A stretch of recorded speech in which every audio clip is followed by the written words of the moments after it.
a copy of the PowerPoints that I'd sent out earlier this morning. If not, we're going to be going over them now, and you can let me know and I could resend them if you didn't get them. We're going to be doing 3 separate presentations today. The first one is on basic skills deficiency, actually, and which is very relevant for both the adult and the youth title. This goes right along with both the adult and youth presentations, but I decided to make a separate presentation, a couple of different reasons. That way we're not just really reiterating the same things in both PowerPoints for the adult and the youth. And also there was a new some new guidance both from the state and federal level that came out of basic skills deficiency that I wanted to make sure to highlight. So hopefully you enjoy this new presentation and you learn something or just reinforce what you already knew about it. So the objective of this training is for this presentation to discuss the various ways an individual could meet the criteria of basic skills deficiency, and then to demonstrate the various ways that the BSD criteria could be recorded as part of a client's WIOA application in IWDS. First, let's talk about that definition of basic skills deficiency. It's with respect to an individual who is a youth, that the individual has an English, reading, writing, or computing skills at or below the 8th grade level on a generally accepted standardized test, or who is a youth or adult that the individual is unable to compute or solve problems or read, write, or speak English at a level necessary to function on the job, in the individual's family, or in society. What you'll notice with this definition, that really the first portion is basically saying that we only could use the math and reading assessment test for a youth. Well, in the state of Illinois, we use both for both the youth and the adults to be able to use the basic skills assessment test. So if you're at or below, or client's at or below 8th grade level, if you could please mute your phone if you're in attendance so we don't hear your background, it'd be great.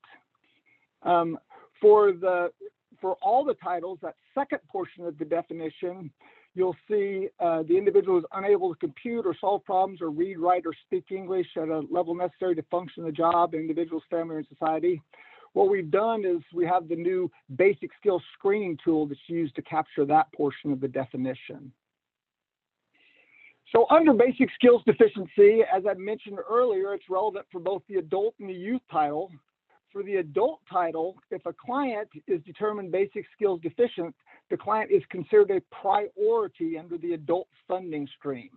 And being basic skills deficient under the adult funding stream is an equal priority to a client who meets WIOA adult low income criteria. So a lot of people over the years didn't understand this detail, and it's pretty important.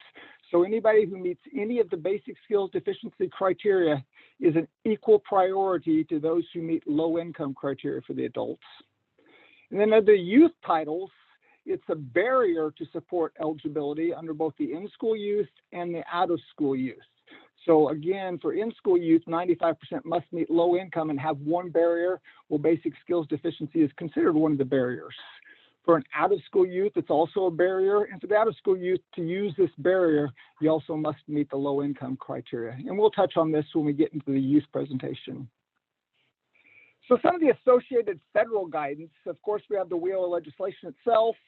And then you have the TEGL, Training Employment Guidance Letter 1916, about the adult and dislocated worker title, as well as TEGL 2116 for the formula or youth formula guidance.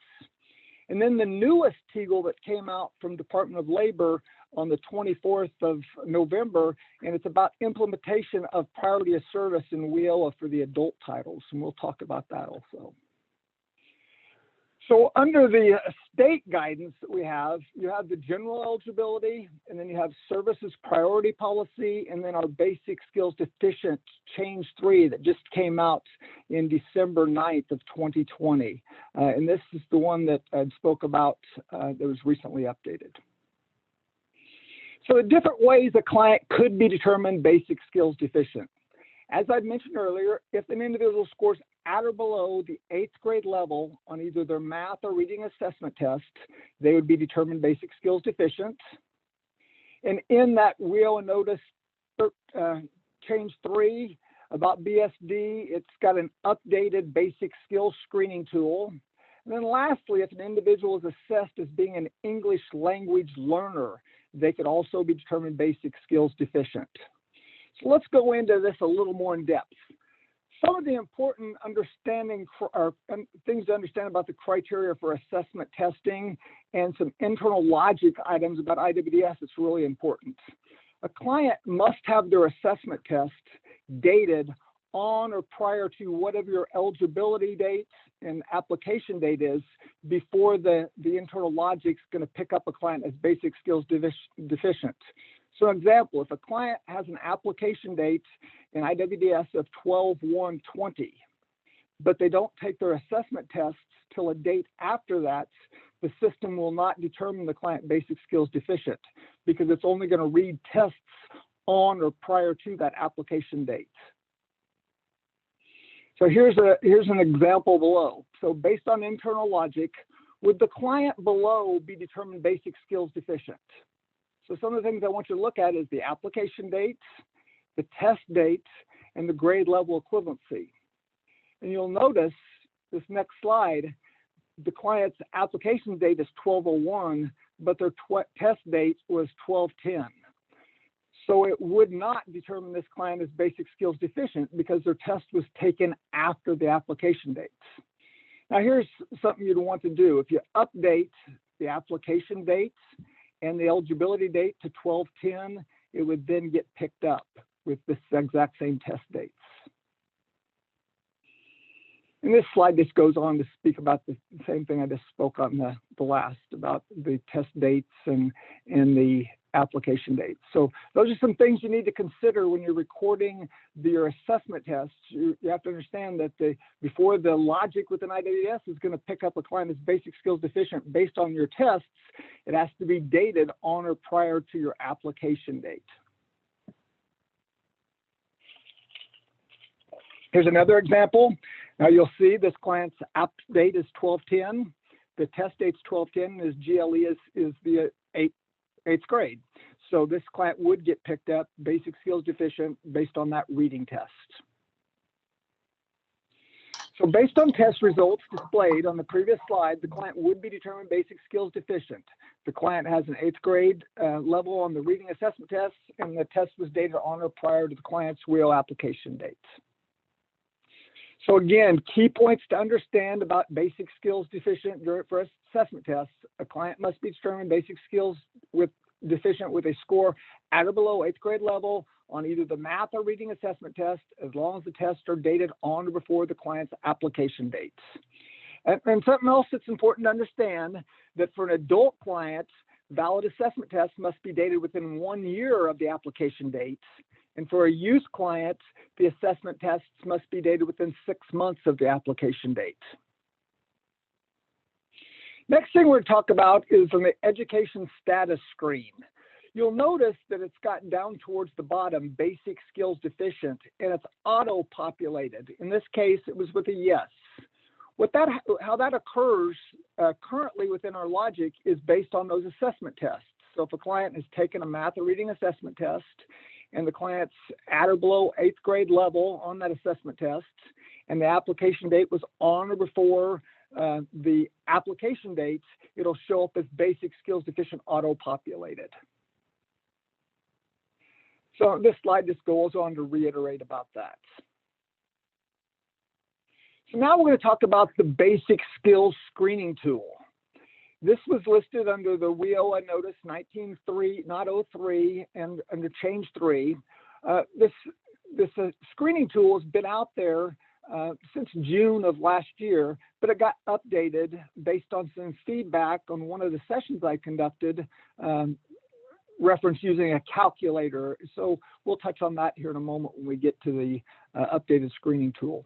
But again, for those of you who have used the screening tool in the past, it's important to understand that as of 12/9/2020, there's a new screening tool.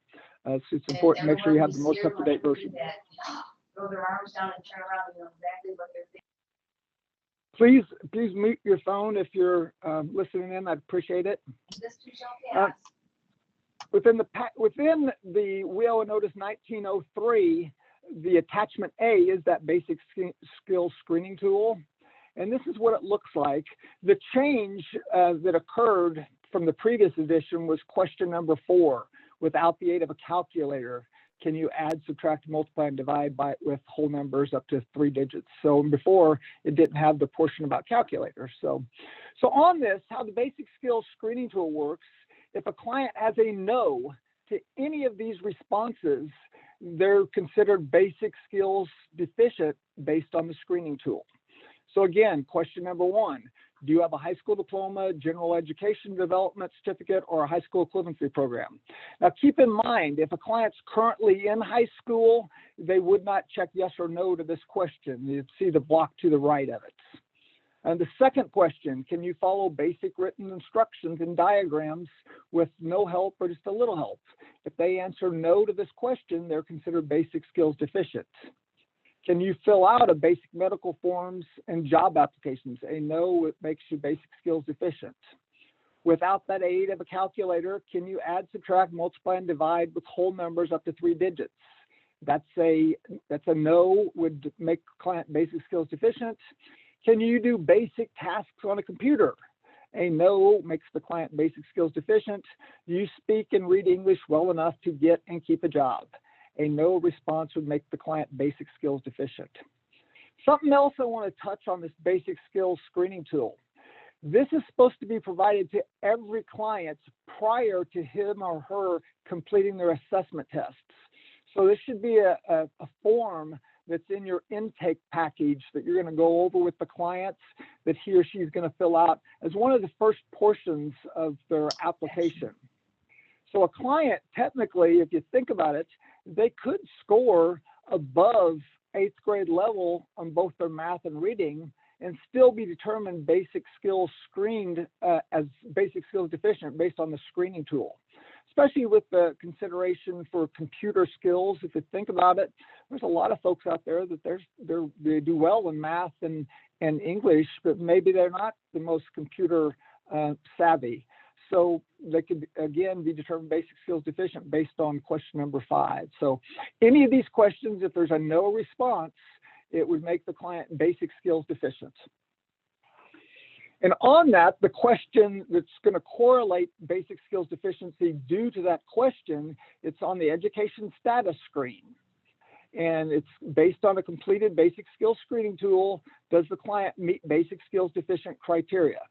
A yes to that response will make the client basic skills deficient due to the internal logic. Then the expectation would be in the hard copy file, there should be the completed screening tool. Now, one of the things also about the screening tool, it's got to be signed and dated by the clients. And also at the bottom of the screening tool, the career planner has to. And here's a screen print showing what the bottom portion looks like.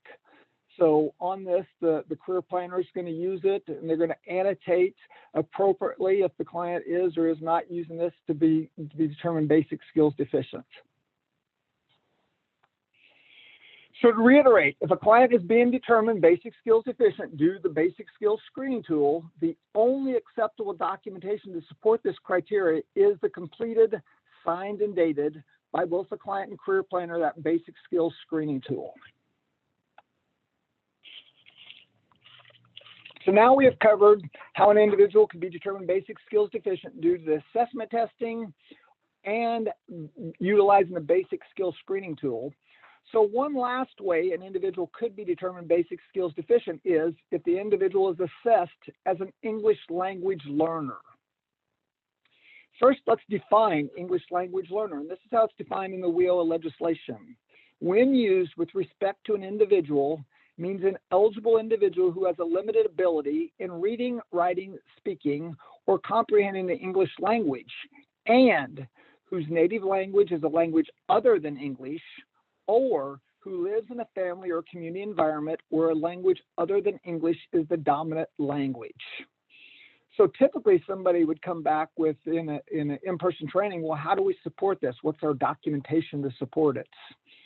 So when you're looking for your documentation for it, it's typically going to be your assessment or the client's feedback, because you wouldn't just say it arbitrarily. Myself, I'm a big believer in having the client understand the definition and asking the client, do they feel if they're an English language learner versus me saying, yes, you are an English language learner. The question within the internal logic in IWDS, it's on the characteristics and barriers screen, and it's simply English language learner. If it's populated with a yes, the internal logic in IWDS is going to pick this client up as basic skills deficient. Some of the other internal logic items within IWDS, if a yes to the question of English language learner is populated, it's going to make you put in a language of preference for the client. This is part of WIOA federal reporting criteria. So if one of the choices that's provided is not accurate for the client, you would choose the word other, and then below that, there's a free flow text block, which you can put in the language of preference for the client. So if a client has been recorded as an English language learner based on the response to the question on the characteristics and barriers screen, the only acceptable documentation choices would be the career plan assessment on how the client met it, or the client's self-attestation on meeting the ELL definition. So 3 possible ways for a client to be determined basic skills deficient. If a client scores at or below the 8th grade level on either the math or reading test, he or she would be determined basic skills deficient as long as the test is dated on or prior to their application dates. The second one, an individual could be determined basic skills deficient due to utilizing the basic skills screening tool, and that's a responsive no to any of those questions on the basic skills screening tool. And then third and last, the individual could be determined basic skills deficient by being assessed as an English language learner. Under WIOA, basic skills deficient has eligibility criteria under both the adult and the youth titles. If a qualified adult client meets any of the 3 basic skills criteria discussed in the previous slides, they would be considered a priority client under WIOA.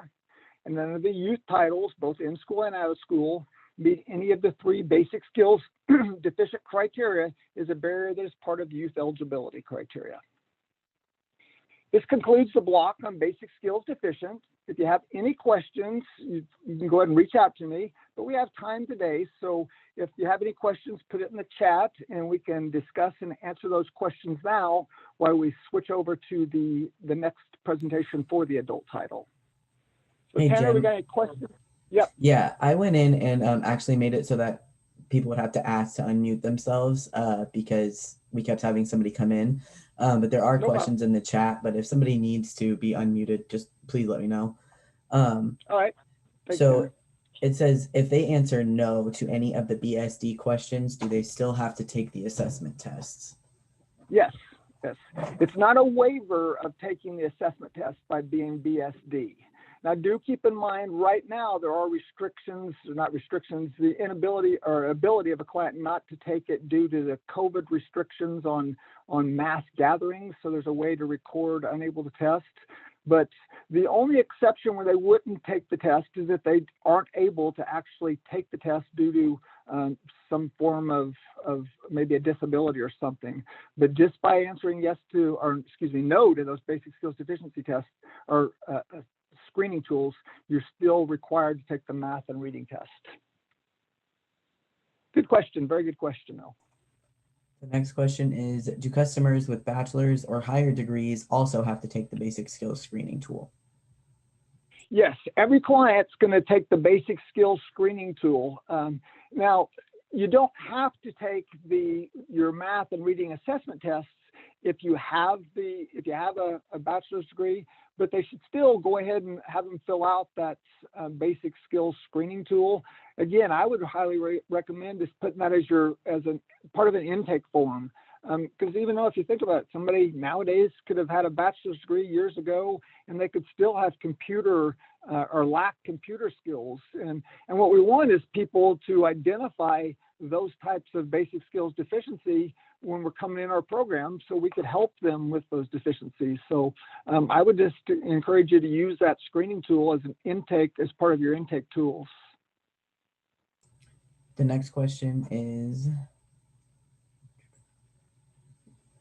does every customer need a BSD tool in their file if it is determined that they are not BSD? Yes, we can verify it with our policy, or excuse me, our monitoring team. But the way I understand and the way the most recent policy is every client is supposed to be completing that basic skills screening tool.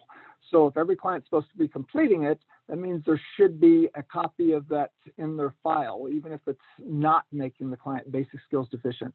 What I will do is I'll get verification from our policy and our monitoring folks, and I'll send out a response. That's a really good question. I want to make sure everybody is on the same page on that. So the way I understand it is everybody should be completing that as part of intake. And even if you're not considered basic skills deficient, you should still have that in your file. But again, I will verify that with our monitoring and policy folks. The next question is, for an ISY, if the client doesn't have a no on the screening tool, but does have an IEP, are they considered basic skills deficient? So the question, since we got some acronyms here, I'm going to spell them out. So it was asking about an in-school use. And if the client has a individual education program, meaning that they're getting maybe assisted with services in their school with maybe a resource officer, a resource room, or maybe some form of special ed, so they have an IEP, not our IEP that we use for our adult dislocated worker. The IEP is the individual education plan at the school about a disability. So on this, two separate issues, just having a disability is a barrier to support eligibility, but it's not going to pick the person up as basic skills deficient.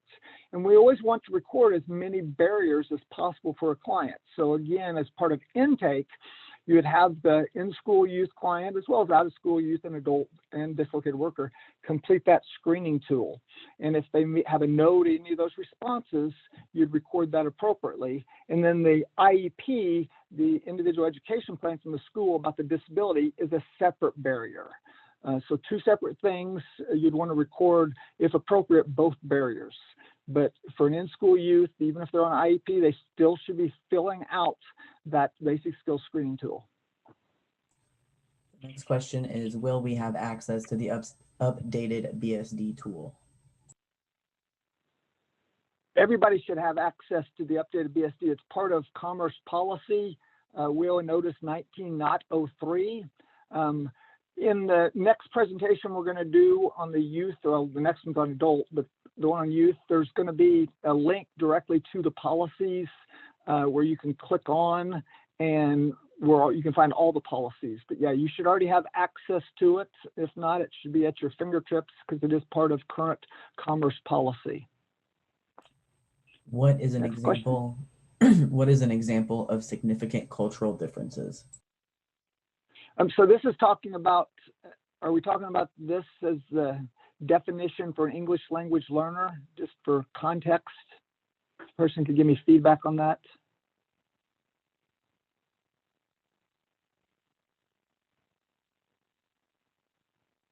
I don't see anything in the chat just yet. All right. If I were put that question, is if you could just do a follow-up, because I'm making sure, I need to make sure I understand the context of your question, because it really didn't ring a bell.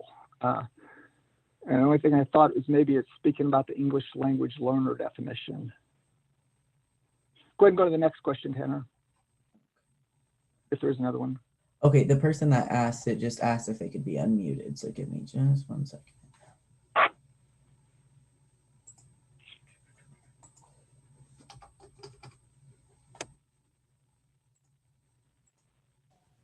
Hi, thanks for unmuting me.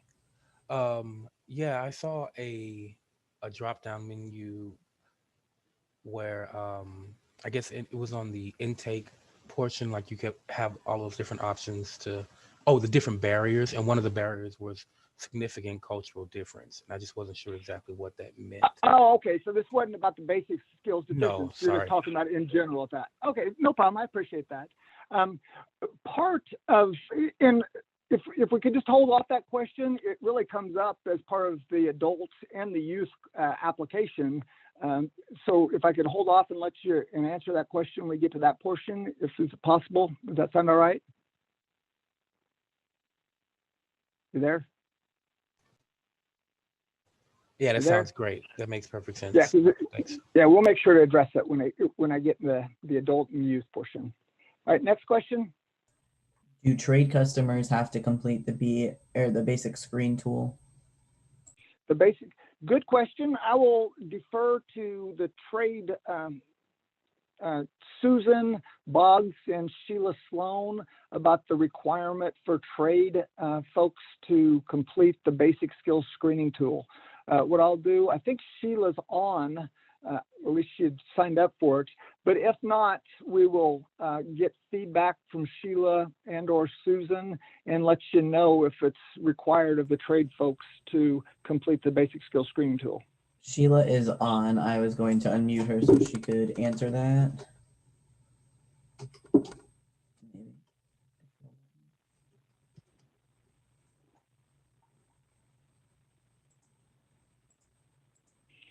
You there, Sheila? She doesn't appear to have audio. No problem. Well, I'll get with her and we'll get the answer back to everybody. I don't want to speak incorrectly about it. So, any more questions there, Tanner? Yep. This says, what about the clients that did not take the TABE test during the COVID shutdown? Were they still required to take the TABE? If no, when did that waiver end? Part of that new policy that came out from the most up-to-date policy that came out in WIOA Notice 1903 that came out in December, it got extended. I believe that policy states till March, maybe it states, but it has been extended out. But if you look at that policy, the BSD policy, it explains then the exact dates of when that's extended out. I don't have it at my fingertips right now. Next question. It looks like, I think that's everything for this one. No problem. Sheila said she said she is on. What was the question? I can answer it. This is Sheila. I could just copy and paste it from the chat if you want. Yeah, Sheila, the question was for trade clients, are they required to complete the basic skills screening tool? It's a requirement for all WIOA clients, adult and dislocated work, or excuse me, adult and youth, to complete the basic skills screening tool prior to TABE testing. So the question was, are trade required to complete that basic skills screening tool also?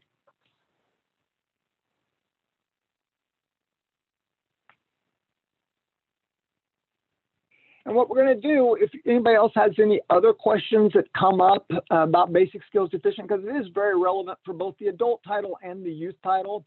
So you might have other questions that you might think about during these next two presentations, because we'll touch on those again. We just won't go as in depth as we did for this last standalone presentation on basic skills deficient, but it will be very relevant in the next two presentations.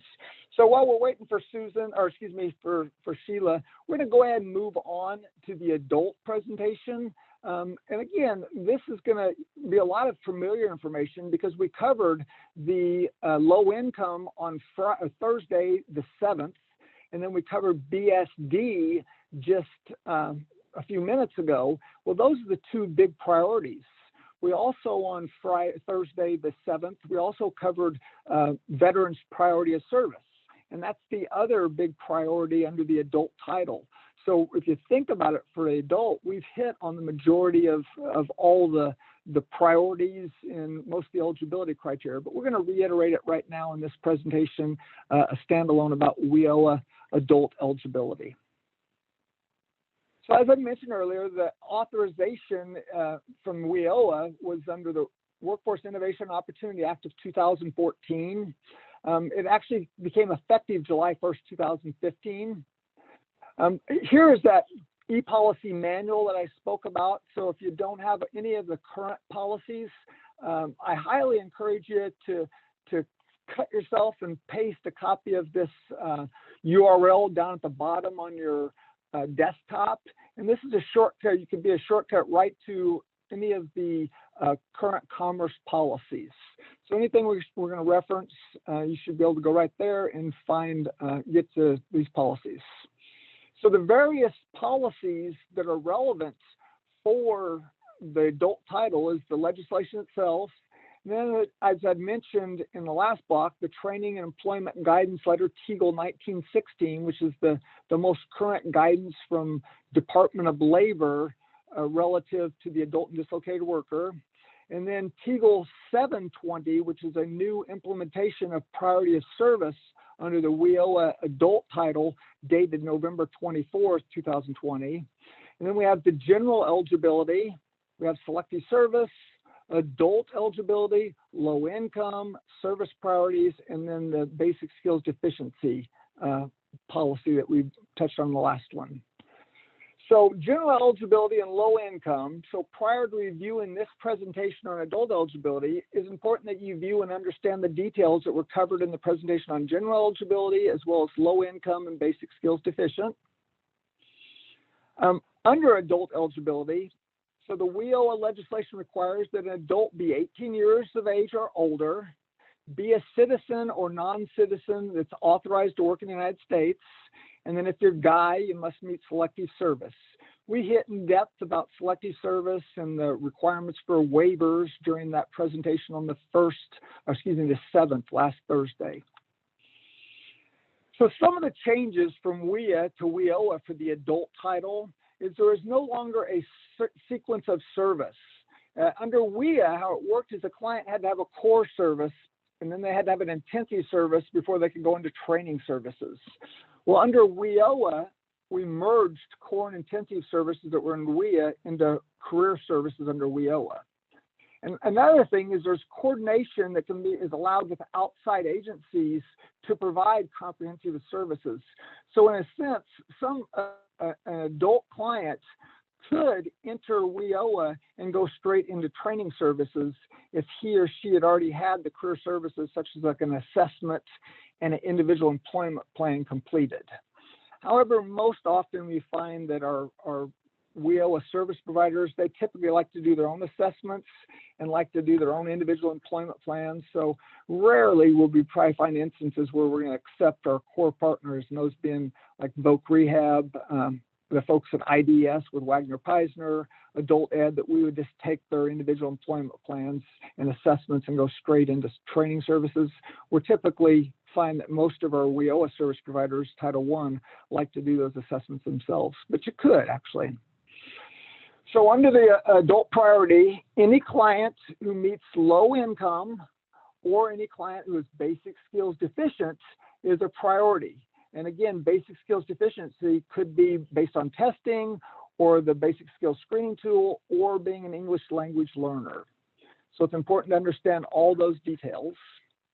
And then also, as was addressed in the WIOA General Eligibility presentation, based on guidance in the Jobs for Veterans Act and the various veterans policies that we have, a veteran or qualified spouse of a veteran must also receive priority of service over other qualified individuals who are not veterans or qualified spouses of a veteran.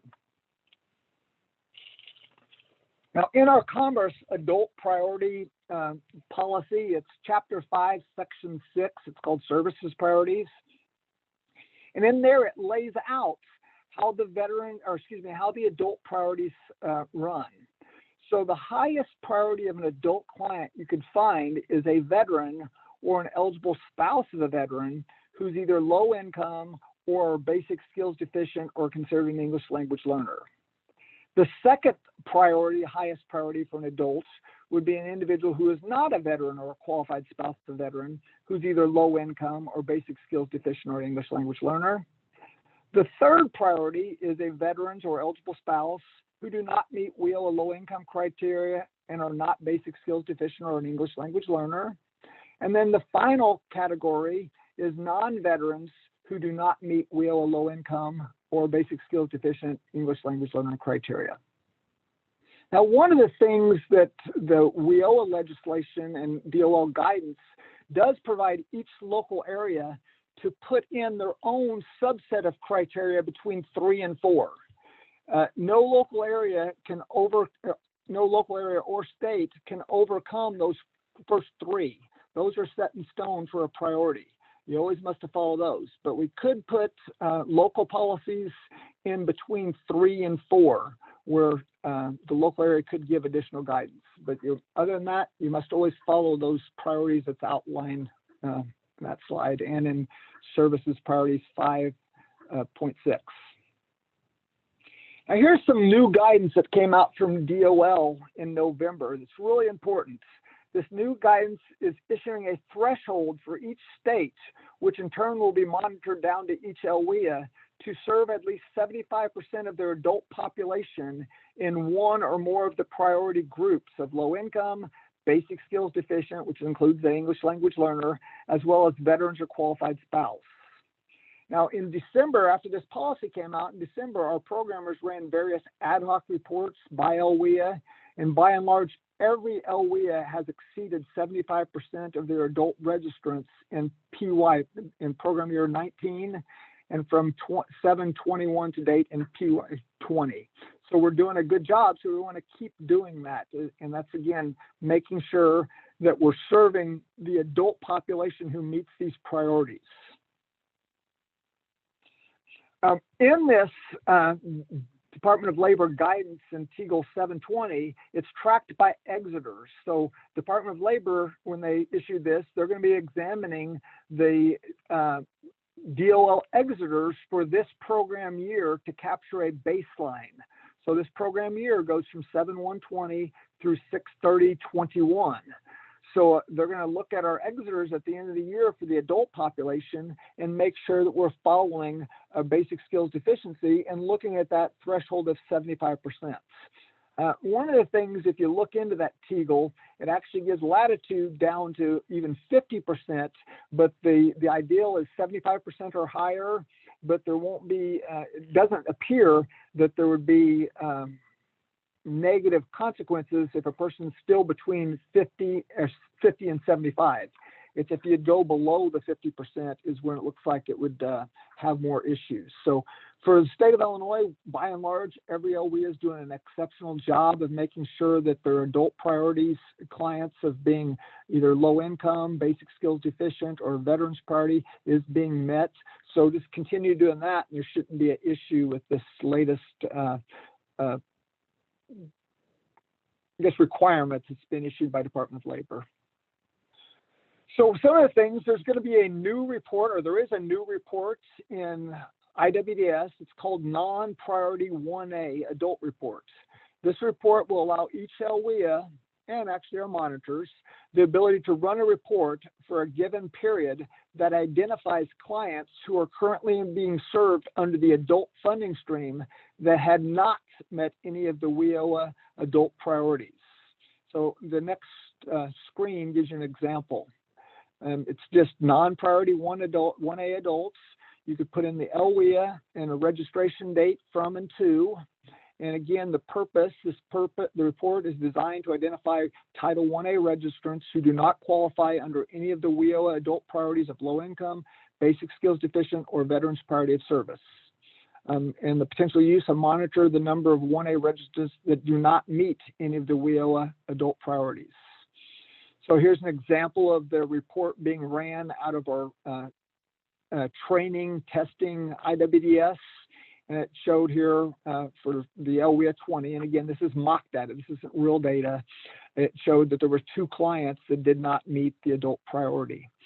So what would happen is if there's an excessive amount within an LWIA of clients that do not meet an adult priority, I could foresee monitoring, digging in to find out, well, why isn't the LWIA following a priority? But if there's just a few, it's understood that it's fine to serve those who do not meet the priority as long as you've already served those who meet the priority over. So that's one of the things that's important to understand. It's not saying you cannot serve clients who do not meet the priorities. It's just saying you have. If there's clients that are in the higher priorities that are waiting for services, you can't take somebody that's in the category 4 and serve them while the folks above that meet the priority aren't being served. So it's a pecking order. You always have to serve those that meet the highest priority, but if there's nobody waiting to be served and they do not meet one of the priorities, but they meet the basic adult criteria, you can go ahead and put them in for WIOA services. And now there's also going to be a new report that we've written up that our programmers are in the process of developing. And how this new report, it's going to be able to run by LWIA and by program year, and it'll either be by a registrar or exiter, and it's going to show how the LWIA has done or is doing serving adult clients who meet one or more of the adult priorities. This report will also provide a detailed numeric breakdown on how the adult clients have met the different adult priorities during the selected reporting periods. So again, we mentioned this in our presentation last week on last Thursday, the 7th, that 6 different ways an adult client could meet low income: cash welfare, food stamps, homeless, foster child, the family income calculation, or that family of one due to disability, which would require the client himself to have the disability and his or her own income to be below the criteria for a family size of 1. We're not going to go into the specifics of the adult low income because we covered that last week. So again, if you weren't able to participate last Thursday, the 7th, about the low income, I highly encourage you to go back and listen to that recording. So if a qualified adult client meets any one or more of the 6 WIOA low income criteria shown on the previous slide, they should be certified under the adult low income and receive priority under the WIOA adult title. And then again, the basic skills deficient, the 2 definitions that we went over in their earlier presentation today, based on assessment tests, if a client scores at or below the 8th grade level on a math or reading assessment test, or based on the basic skills screening tool, if they have a no to any of the criteria, or if they're assessed as an English language learner, they would meet the 2nd portion of this basic skills deficient criteria. And we just covered those 3 different ways. And again, the basic skills screening tool, just another screen print of that. Again, any response of no to any one of these questions would make the client basic skills deficient. And then as a reminder, on the education status screen is where that question about basic skills, completed the basic skills screening tool and the client meeting that basic skills deficient criteria. And then that English language learner, we spoke about again, the definition of an English language learner. And this is the definition right out of the WIOA itself, legislation. And again, as I'd said, I'm not real comfortable telling a client that they're an English language learner. I'd maybe share the definition and then ask the person if they feel he or she is an English language learner. And again, you can have actually somebody that could score fine on their math and reading test and still be considered an English language learner. You know, my daughter, her major or her minor in college was Spanish, so she can read and write Spanish really well. But if she'd try to take a interview in Spanish, she would fail at it. Well, if somebody could do that exact same way with our English language, maybe they'll do really well on written tests, but if they try to interview for a job or they're trying to have a conversation, they have a more difficult time. So again, just because somebody does well on tests doesn't mean they're not an English language learner. So keep those things in mind. And again, for the English language learner, it is on the characteristics and barriers screen. If it's populated with a yes, then you have to have a language of preference recorded. And then as I touched on earlier about that, a big thing to make sure we understand about basic skills deficient based on the assessment tests, the tests have to be dated on or prior to whatever your application date is in IWDS. So that's an important detail to understand. Now let's move on to what it takes for a client to go into adult training services. So when you certify a client initially under the adult title, whether you certify under the basic skills deficient, or you certify under low income, or you certify just as adult career services, the next step, if a client's going to go into training services, they have to have a certification up to training.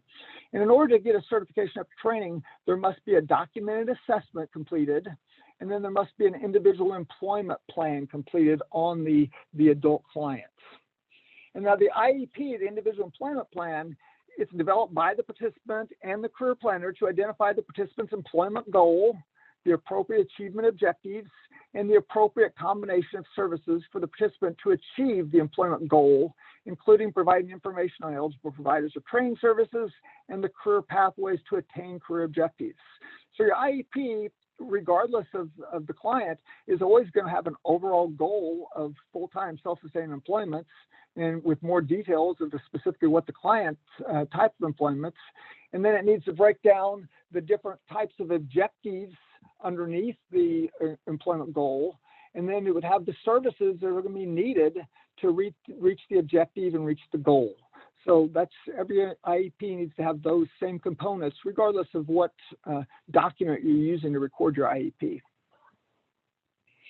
The assessment in the IEP, it could be completed by either the LWIA staff, which would be the career planner, or by one of our WIOA core partners, those being Adult Ed, Wagner Peisner, Voc Rehab, TANF, or in some instances, I guess a training provider could complete an assessment IEP and give it to the client and send them to you and have you guys pay for the training. However, most often what we're going to see is the assessment IEP will be completed by the WIOA Adult Career Planner for an adult client. Co-enrolled. It's always important to know about co-enroll and understand the benefits and the outcomes requirements if you do co-enroll. So if you have a WIOA adult client who meets the basic skills, or meets the priority of low income and or basic skills deficient, they could be co-enrolled with an age-appropriate youth or with a dislocated worker to break up the funding of services. If this is done, it's important detail to understand is a client cannot be exited from one title until services are completed in all titles. And also, if this is done, the client would fall under performance outcomes for each title that the client is registered. Where this comes out often or most often, it seems to be with the youth client, like an in-school youth who had been served, he or she completed their high school diploma, and now they're getting ready to go into post-secondary. And a lot of times a good way to fund the training for that client is to co-enroll him or her under the adult funding stream. And if you do that, if you think about for a youth, the majority of youth must be low income, meaning 95% low income. Well, that's a priority. So it'd fall right in line for eligibility and priority for that in-school youth to be co-enrolled in the adults. But the downside, you couldn't exit that youth if you've co-enrolled him or her in the adult until they're finished with services under the adult. So sometimes if it's a youth service provider, they're wanting to exit their client when they enter a training program. And if we're co-enrolled, they would not be able to do that. So now to recap for adult eligibility, the overall eligibility is a client must be 18 years of age or older, be legally authorized to work in the United States, and if born a male, on or after 1/1/1960, they must be compliant with selective service. However, it's important that the priorities laid out in the OET WIOA priorities policy is followed, meaning veterans' priority of service must be followed, and then any qualified veteran who meets WIOA low income criteria or basic skills deficient or is considered an English language learner must be served in the priority that was laid out previously. So this concludes the presentation on adult eligibility. If you have questions, feel free to contact me or you can, via email, or you can call me anytime. We're going to open it up also now to any questions about the adult title eligibility. And if we have any questions that need to be answered for either basic skills deficient or even anything about low income that maybe didn't get answered last week that you need, go ahead and feel free to ask now also. There's a question, says, Jim, so a veteran that does not meet 1A income or 1D dislocated worker eligibility, we are still to provide services if they apply? Right, that client, well, if you think about where they would fall in line, if they're not low income, and if they're not basic skills deficient, as a veteran, they would fall under the third priority, meaning that the highest priority for the adult title is a veteran or qualified spouse that's either basic skills deficient or low income. The second priority is an individual that's not a veteran or qualified spouse that's either low income or basic skills deficient. And then the third priority is that client that question was related, a client that's not, that is a veteran, that's not basic skills deficient or low income. So yeah, they could fall under the third criteria. And what that means is you'd had to have served all the adults in the 2 criteria above. But if you had nobody in those 2 criteria above, so if you had no adult client above that's basic skills deficient or low income, then you could go ahead and serve that veteran who doesn't meet any of the other priorities. So it's always important to know those priorities and follow those. So most definitely you could serve a veteran who's an adult as long as he or she, if they don't meet any of the other priorities, as long as you've served those 2 higher priorities prior to. Next question says, does low income documentation of homeless include a customer in that low income category? Now say that one more time to me, I'm sorry. Does low income documentation of homeless include a Right. customer in that low income category? Correct, yes. Homeless is an automatic low income qualification factor. So any youth or any adult client who's determined homeless, they're going to meet WIOA low income criteria due to that homeless status, which is a priority. So that would make them eligible under both the adults, as long as they're compliant with selective service if it's a guy and they're authorized to work in the United States and they're age 18 or older. And then for youth, homeless is a barrier for both in school and out of school. And it's also a low income qualification factor. So yep, homeless would go right in there with all those titles.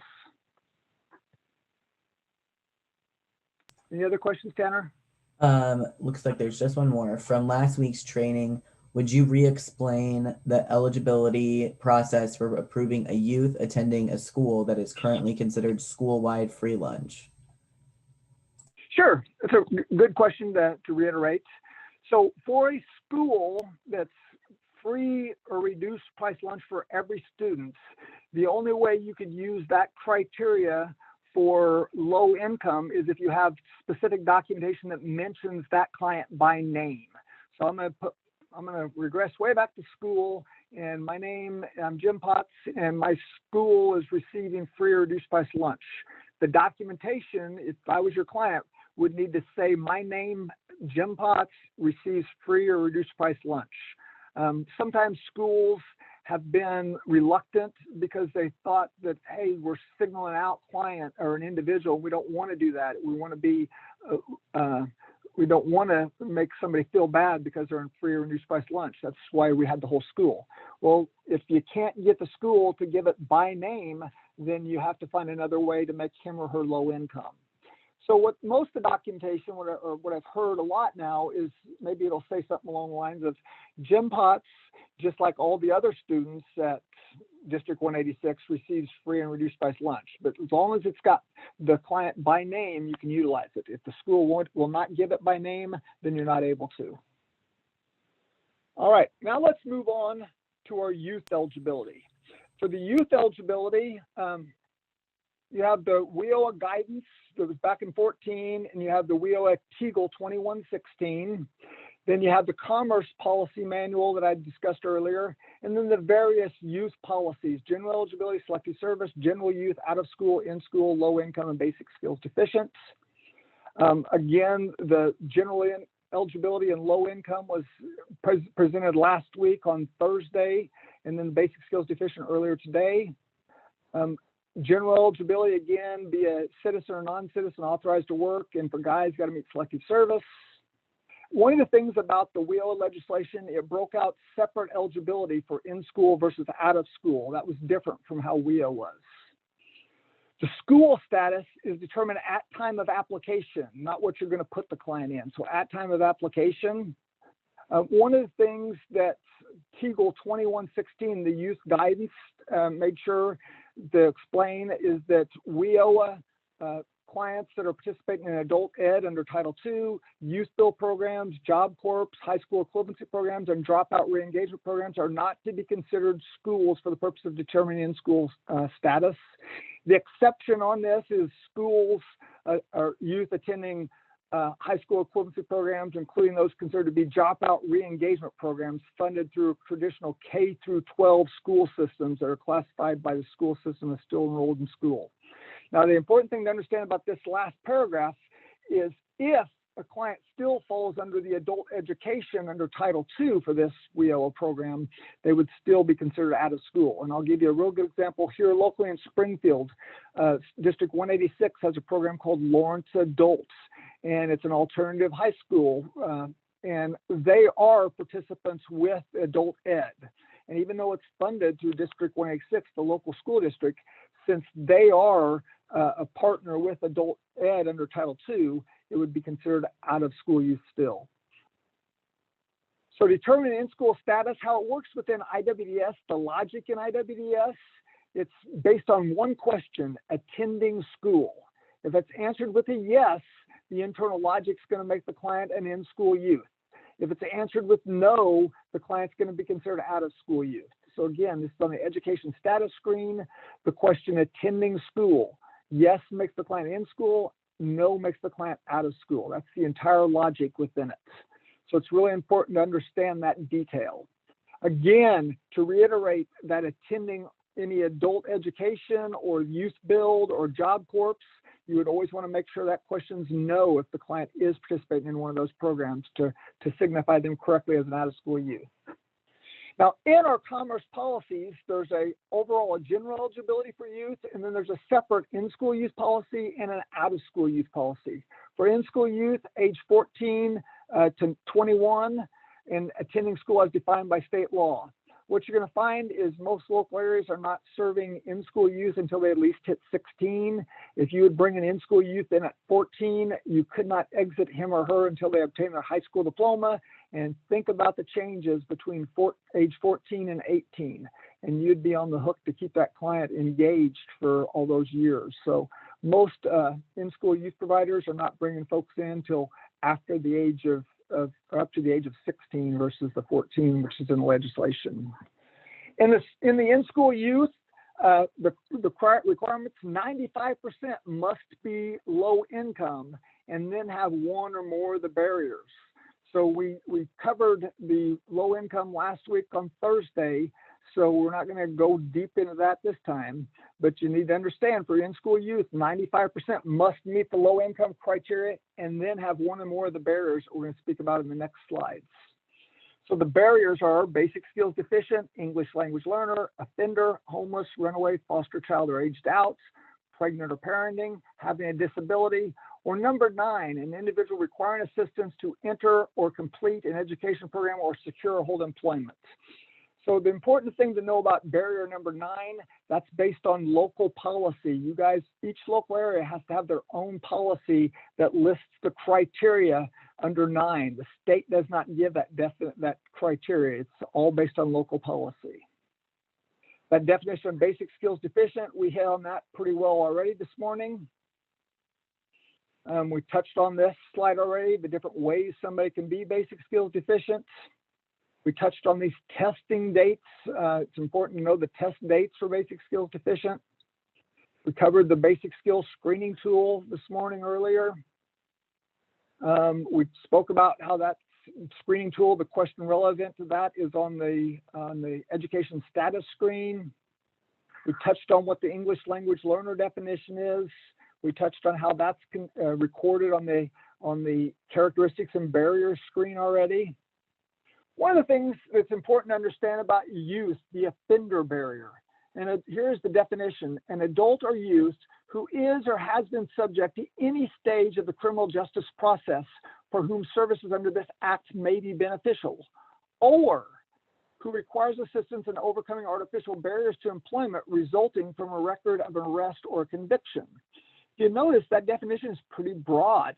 So if a client meets this definition, they don't necessarily have to have been convicted. They might have been arrested, or maybe they just dealt with the police and it's impeding their abilities to get jobs. And I'll give you an example.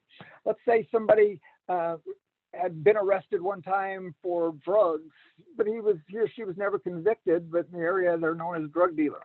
Well, there might not be a conviction on their file, but they could still be considered an offender for the barrier. So again, it doesn't necessarily have to be a formal rap sheet for somebody. It's the circumstances. If they meet this definition, that can be recorded as an offender. Where the offender is recorded in the application, it's under the characteristics and barrier screen. For an in-school youth, if either felon or misdemeanor is checked with a yes, that barrier is going to get picked up for eligibility. The next one we're going to talk about is the homeless barrier. There's two different definitions within the WIOA legislation for homeless. You got the Violence Against Women Act of 1994 or the McKinney-Vento Homeless Assistance Act. Either one of those definitions could work for both guys and girls. Sometimes people say, can we use the Violence Against Women Act definition for a male? And yes, you can. If you're not familiar with these definitions, I highly encourage you to get a copy of these, especially the Violence Against Women Act, the definition. I find it is more flexible and broader than the McKinney-Vento. Where this barrier would be recorded is on the characteristics and barriers screen. If a yes is recorded for the youth barrier of homeless, the client's going to be picked up as eligible, because not only is this a barrier, but as I mentioned earlier, it's an automatic low income qualifier. The next one is foster child. The foster child is recorded on the characteristics and barriers screen. If a client has a yes to foster child, it's an automatic qualification factor. It's also an automatic low income qualification factor. For the youth aged out of foster care, it's also on the characteristics and barriers screen. A big difference about this is aged out of foster care is not an automatic low income qualification factor. So if a client is aged out of foster care, he or she would still need to meet low income criteria for an in-school youth, because it's not an automatic low income qualifier. Runaway, it's recorded on the youth barrier screen. A big thing to understand about runaway, it's got to be a client that's under the age of 18. If you're over the age of 18, you're not considered a runaway. So if you're under the age of 18 and you're without guardian or parental or guardian, then you would be considered a runaway. Within IWDS for the youth barrier screen, pregnant or parenting, that's a yes to that is a automatic qualification factor for an out-of-school youth. For in-school youth, they would still need to meet low-income criteria. Individual with a disability, where that's recorded is on the private information screen. If you have a response other than no or prefer not to answer, it gets picked up as a disability. So again, any response other than no or prefer not to answer, the client is picked up as having a disability. Now for an in-school youth, just having a disability does not make the client eligible as the youth. They also must meet low-income guidelines. So maybe consideration, if they don't meet any of the qualifications, could be a family of one due to a disability if their own income meets below the income standards of the family size of one, or if they meet any of the other low-income qualification factors. So the youth requiring additional assistance, it's really important to understand about this barrier, as I touched on earlier. Each local area is required to have their own local policy about this barrier, and it's got to explain what the criteria is. And it's typically going to be barriers that are outside of what are barriers of traditional. So I'll give you some examples that I've seen. Maybe some of the youth needing assistance barriers might be somebody who has an incarcerated parent. Maybe it could be the child of a veteran. It could be another youth need assistance. Maybe it could be any veteran, or excuse me, any client who lives in a certain area or attends a certain school, a client that has, it can be as broad as a local area one, is basically what I'm saying. Is so for you out there that's working with clients, youth clients, it's imperative that you have your own local policy to know what this barrier criteria is for your local area, because it has to be defined. You don't just want to say yes to requiring additional assistance and not know what your local policy is, because how it should work, you should have your local policy, and then within the case notes of the client, it should explain how he or she meets the local policy if you've checked requiring additional assistance, and then the documentation should follow along with that. And again, it's on the youth barrier screen. And the question is just youth needing assistance. So typically I could see, especially a newer career planner could say, hey, yeah, the client's sitting in front of me and they need assistance. So I'm going to go ahead and check yes to this. So again, it's important that we're making sure for youth needing assistance that we know are local policy. So this concludes the block on in-school youth. Now, a key again to remember about in-school youth is that all clients must meet, or excuse me, 95% of the clients must meet low-income guidelines and then have one or more of the barriers. Now on this, when you think about it, most of your youth don't have a problem of having one or more of the barriers. But if you don't have the low income, it's impossible to be served under the in-school youth. So low income is a big criteria to understand for your in-school youth clients. The next one, out-of-school youth. Now here's the big change for out-of-school youth compared to Weah. Under WIOA, you can take a youth up to age 24 for out-of-school youth. So that's much broader than in the past. Another thing about out-of-school youth, it's not attending school as defined under state law. So again, individuals attending adult education provided under Title II of WIOA, youth build, or Job Corps are classified as out-of-school youth for eligibility determinations. If a youth graduates high school, this is some guidance from Teagle 2116. If a youth graduates from high school and registers for post-secondary education, but does not ultimately follow through with attending post-secondary education, then such a youth would be considered an out-of-school youth if the eligibility determination is made after the point that the youth decided not to attend.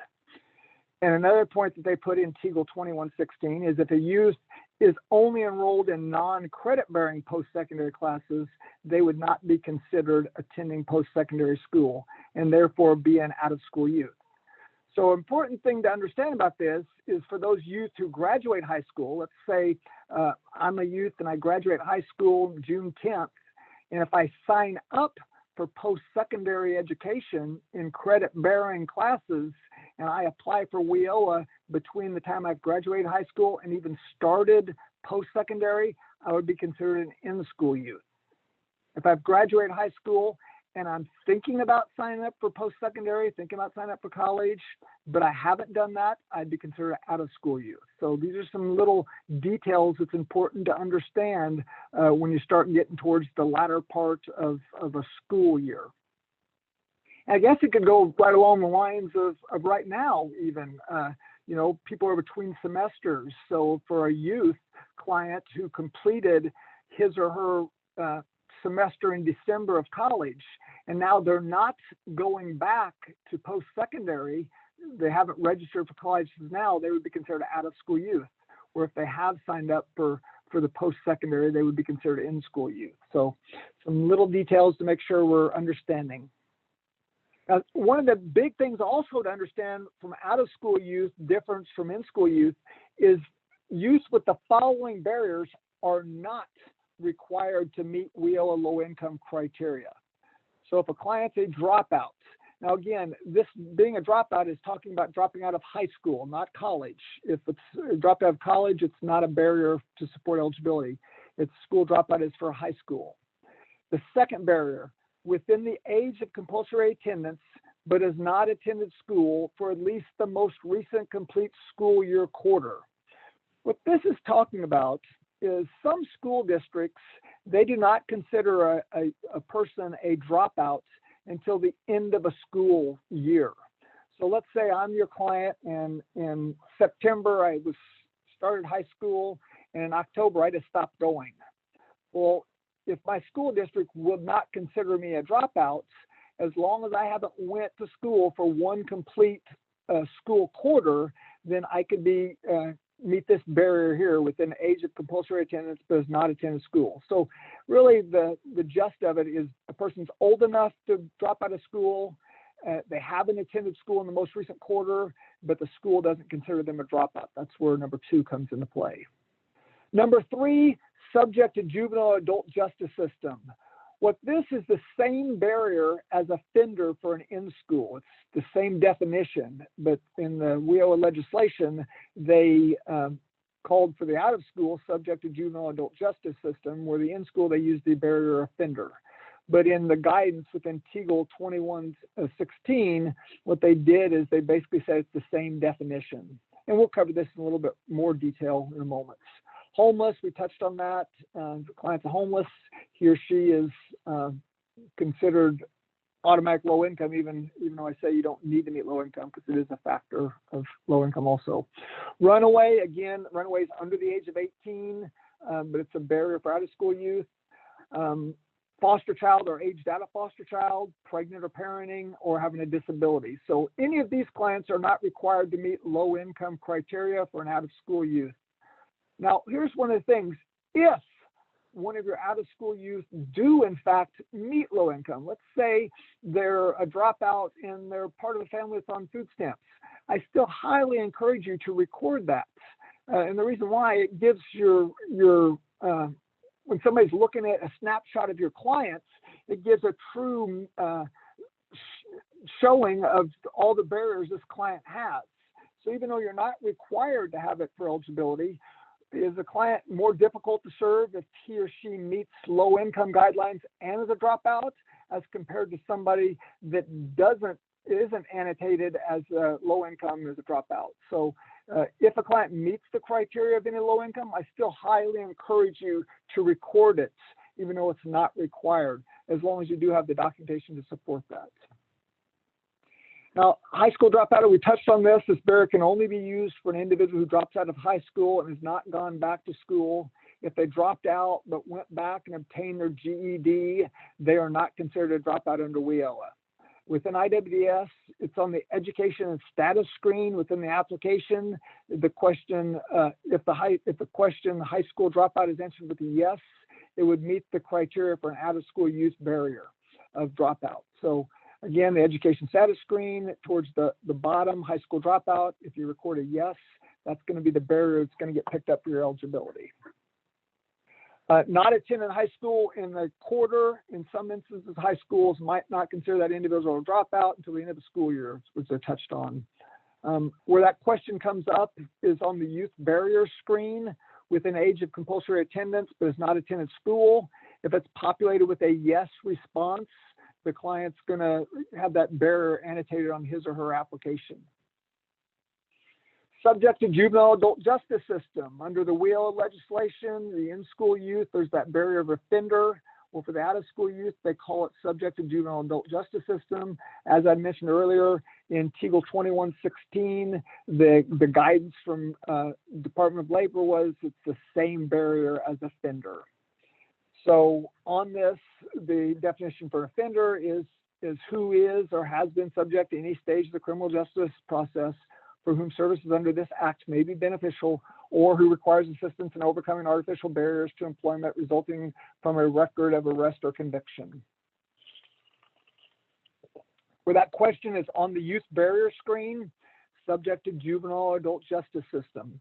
So it's really important to understand this little detail, because if you've got an out-of-school youth and you mark yes to the offender barrier, either a misdemeanor or a felon, it's not going to get picked up. You have to make sure you're recording the subject to juvenile adult justice system.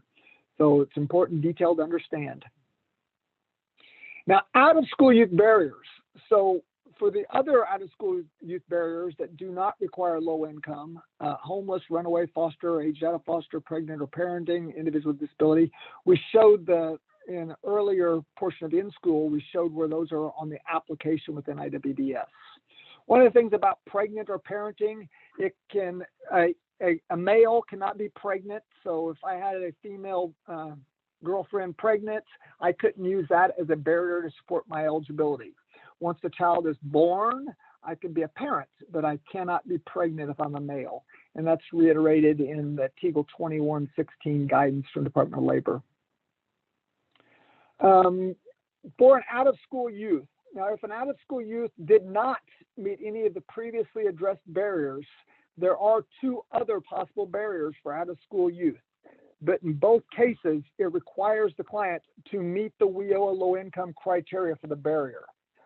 So again, if the client did not meet any of the other out-of-school youth barriers that did not require them to meet low income, If they do meet low income and they meet either of these criteria, they would also be determined out of school. So it's somebody who has their high school diploma or recognized equivalent, so GED, who is low income, who's basic skills deficient or an English language learner, or an individual who's low income and requires additional assistance to enter or complete an education program or secure or hold employment. And again, this must be based on the local policy. So this is the big thing to understand. For these barriers, the client must meet low income criteria for an out-of-school youth. High school diploma or GED, BSD, or ELL. For this barrier, the client will need to have been an out-of-school youth that has already graduated from high school, completed their GED, but is BSD or English language learner, and as was discussed in the previous slide 17 through 25. The youth requiring assistance, again, the big thing to understand about that is you must know your local policy when you're using this barrier. If you don't know your local policy, it's impossible for you to record the youth need assistance barrier. So it's really important to know that. One last point we're going to talk about for the youth is to understand the 5%. You know, I said 95% of our in-school youth must meet low-income criteria. Well, that leaves another 5%. So for WIOA legislation allows for an LWIA to serve up to 5% of their youth that are required to meet WIOA low-income criteria as part of their eligibility. And that could either be in-school youth or out-of-school youth who do not, in fact, meet the WIOA low-income criteria. The youth is still required to have one or more of the barriers, and each LWIA is responsible to track their own 5% youth. So you'd want to, if you're a youth career planner and you're wanting to serve a youth who does not meet low income guidelines, but you think, hey, this is a really exceptional client, so I'd like to serve him or her under this 5%, you'd want to contact whomever provides oversight of your youth program to see if you could get a 5% youth waiver slot. Now, keep in mind these 5%. This is an exception when you're getting a 5% because it's very limited. If you think about it, only one of every 20 in-school youth could come in under this way. So it should be an exceptional client. It shouldn't be a client that, you know, you're having to beg to come into services. It should be a client that's, you know, really wanting services and just barely meets low income or misses low income, or maybe he or she's the child of a veteran and they don't meet low income, but under veterans priority of service, it could come and play because the parent. So anything you could have that could add justification when you're asking your person who provides oversight for your youth for a 5%er, you'd want to make sure to go back to the client. So to wrap up for youth, in conclusion, for all youth, they must meet WIOA general eligibility tied to authorization to work in the U.S. And if a guy who turns 18, he must be compliant with selective service. 95% of in-school youth must meet WIOA low-income criteria and then have at least one or more of the identified barriers.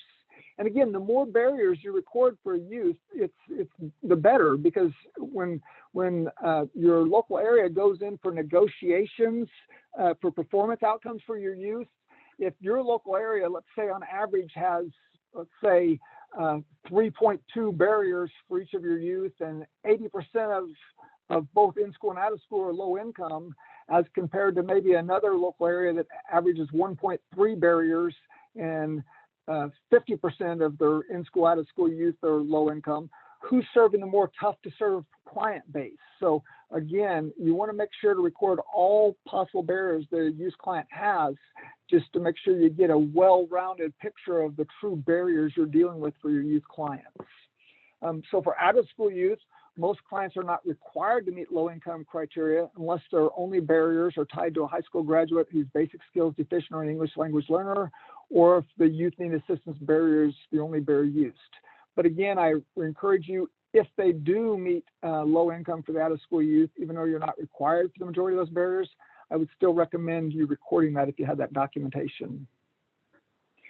So this concludes the block on youth eligibility. If you have any questions, please contact me at Jim Potts at my email, or call me. I do want to make sure to touch on the question that was asked earlier about substantial barriers. what it comes into play in the WIOA legislation, there's a question, or excuse me, a barrier. It doesn't have eligibility tied to it. It talks about substantial barriers. And what it is if somebody feels that they have a barrier that's impeding them from ability to get a job or complete education. And here I'll give you a really good example. Maybe a spouse of a military veteran feels like no companies are wanting to hire him or her because they know that every 3 years people move in the military. So they feel like that's a substantial barrier to their ability to gain employment. So if you have any clients that have barriers that they feel, this is not something that has to be hard concrete, it's something that they feel is impeding their ability to gain employment, there's a question within an application that talks about substantial barriers. So that's where that would come into play. Again, it doesn't have standalone eligibility criteria, but it does have relevant reporting criteria tied to it. And again, it's how the client feels, not necessarily, there's not hard fact definition. It's just how that client feels if he or she has that type of a barrier. So any questions related to youth, adults, basic skills deficient, or even going back to low income or general eligibility? We have about 10 minutes to capture any of those questions. So we got anything, Tanner? Yep. There's one question that says, where can I find the recordings of these trainings? Yep. So the presentation from Thursday, if you got the PowerPoints that I sent this morning, I included the presentation from last Thursday. And also last Thursday, after the presentation in the afternoon, I emailed out that presentation also, or the link to that presentation.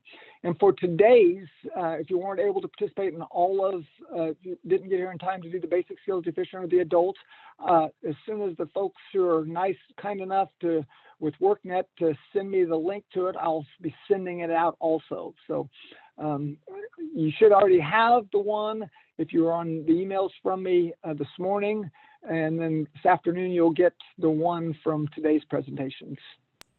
Next question. Next question says, so all veterans are automatically approved for WIOA funding services? Nope, I didn't say that. You always, for the adult title, you have to follow the priorities. And the veteran, if they don't meet basic skills deficient or low income, they're the third priority. So they're not automatic. You'd have to look at how your adult funding stream is working along.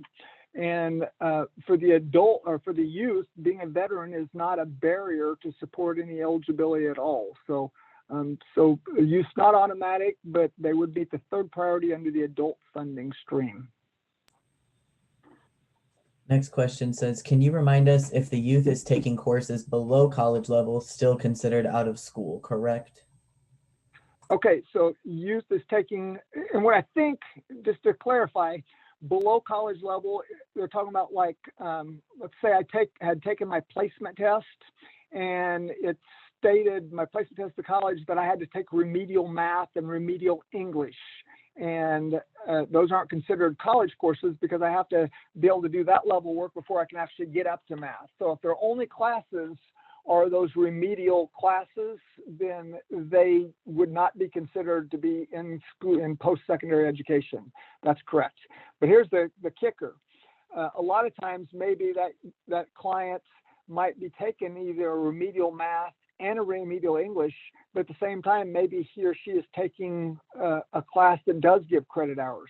If there's just one class that's given credit hours, then they'd be considered in-school youth. But if their only classes are those, I guess, remedial classes that's not college credited, then you're correct. They would be considered out-of-school youth. Next question says, Youth Build in Rockford now enrolls their youth into the Penn Foster HSD program as part of their program. Would they be co-enrolled in 1Y Youth as in school or out of school? Well, since it's through Youth Build, then that would be considered an out-of-school youth for eligibility criteria.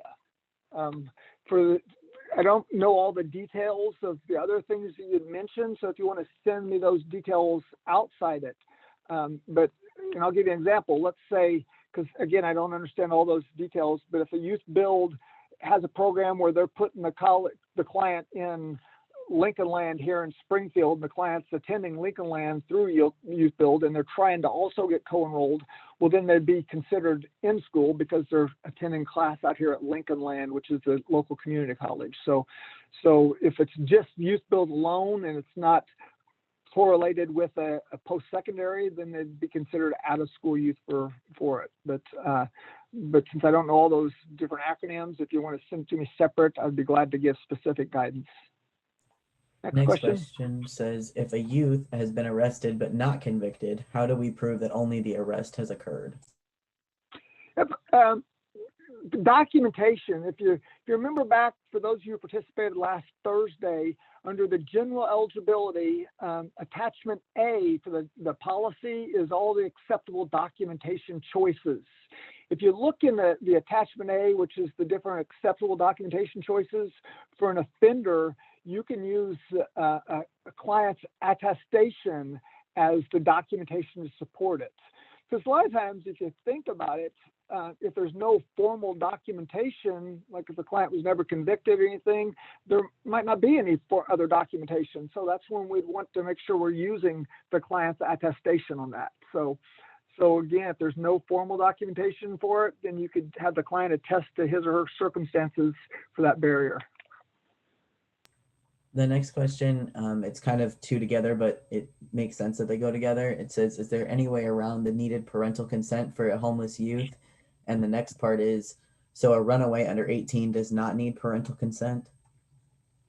And the answer is negative on the second question. Yeah, anybody that's under 18 has to have a parental or guardian consent.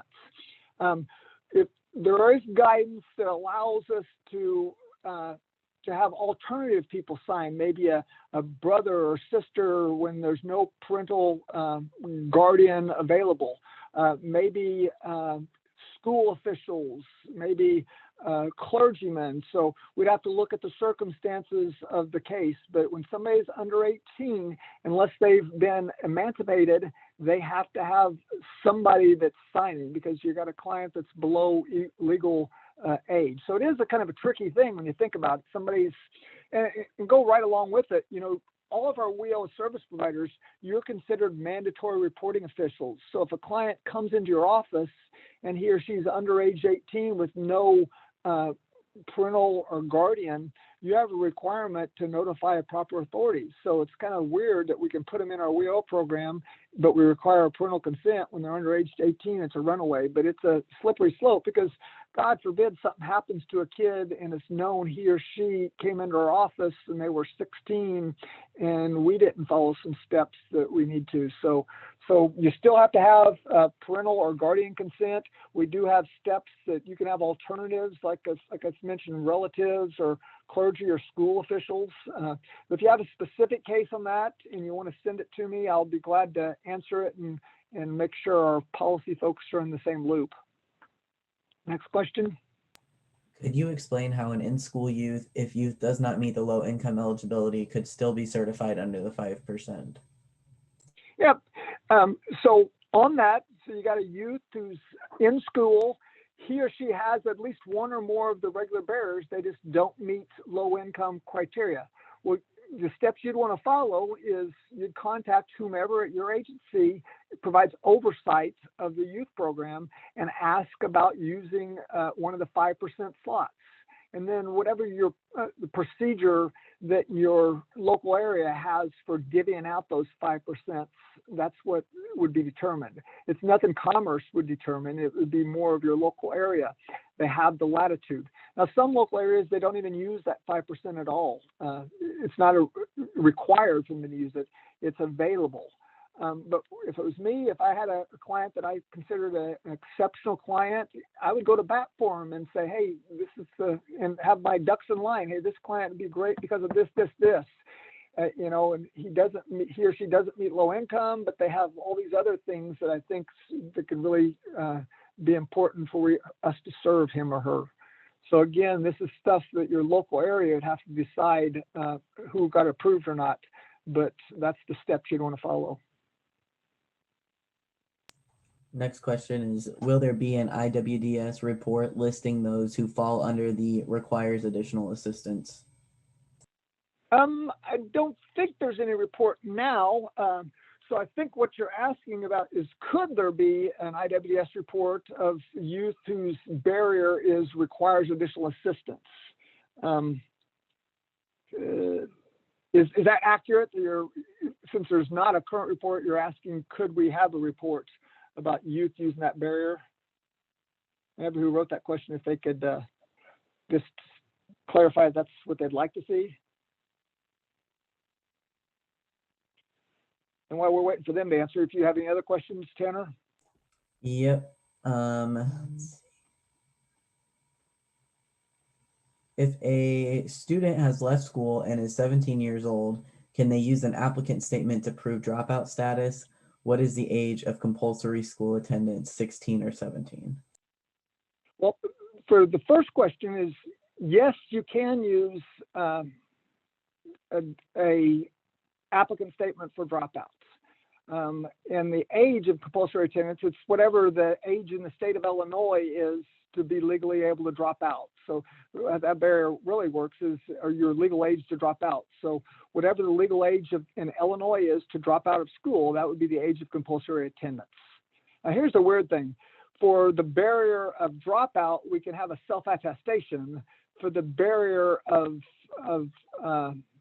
not dropping out, but you haven't attended the most recent school quarter, we require you to have documentation from the school. So it's just one of the kind of quirks about the eligibility documentation.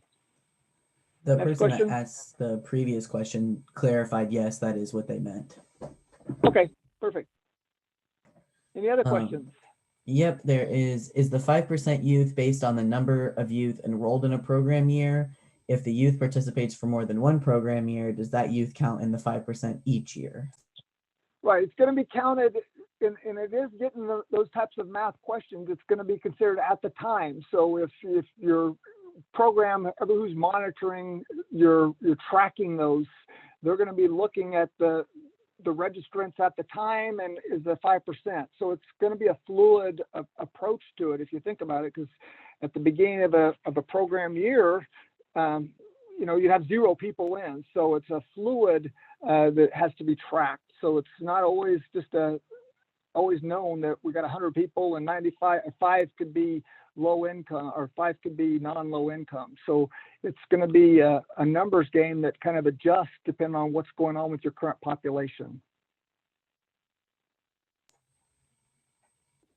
Okay, the next question says, what about quote unquote cultural barriers? I'm not sure what that's in reference to, but just so everybody knows, you do have the ability to unmute yourselves now. So if that's you and you want to clarify, go ahead. On that question, that was the one I'd spoken about. It's not a barrier to support eligibility, but there's a question about cultural barriers, and that's if somebody feels that they have a barrier that's impeding their ability to get a job or to complete an education program. And the example I used is somebody that's a spouse of a veteran who feels that she or he is having a difficult time getting hired because around where they're stationed, they know that spouses of military leave every 3 years, so they don't want to hire somebody. So again, it's how the client feels. So that's just one example. If a client has any other how they feel on that barrier, they could indicate that. There's no eligibility, but it is a federal barrier for reporting. It just doesn't have eligibility tied to it. Next question. If an OSY is otherwise eligible, e.g. low income and BSD, and self-attest to other barriers such as parenting, do we still need documentation of parenting? So for parenting, you can use a self-attestation for that barrier. The one along those lines that comes into play when it's a little tricky is the disability. How it works for a disability is there's no self-attestation if it's a standalone barrier. But if there's any other barriers for a youth client besides the disability, they can even attest to the youth disability and not have to have the formal documentation. So So on those, if the client attests to it, if you look in attachment A, which is the documentation sources, you'll see that most can use this to self-attestation for their barriers. So, so you'd be able to do that, correct? Next question says, is the same priority of service followed for youth as it is for adults?